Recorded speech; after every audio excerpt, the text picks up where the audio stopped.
किसका recording studio Ekangar Sarai. DJ Kanchan Raj Muzaffarpur. Presented by किसका films. अहिरा के बेटा से करही तू प्यार गे, यही से डरा कौजिला जवार गे।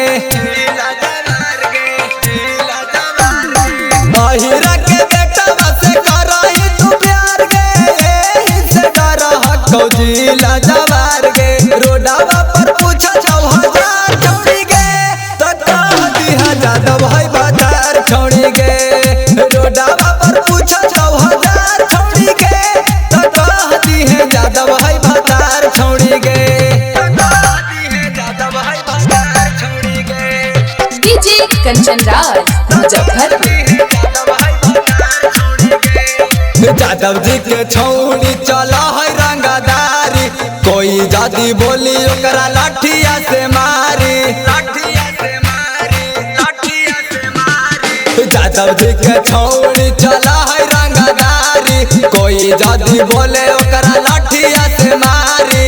हमारा ना बुझिए बेकार छोड़ी गे, तो कह दिए जादव भाई बाजार छोड़ी गे।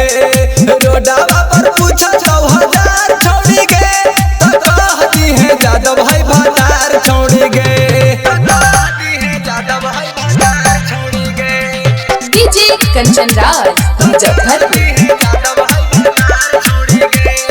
विवेक यादव वहीर गे, घरवा से तोरा छौड़ी लेके जाइतो तीर गे।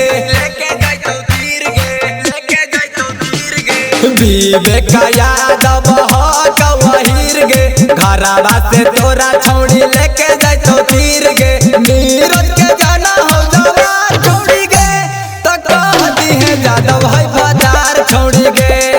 रोडावा पर पूछा 6000 छोड़ी गे, तो कह दिए जादव भाई बाजार छोड़ी गे। किसका रिकॉर्डिंग स्टूडियो एकंगर सराय।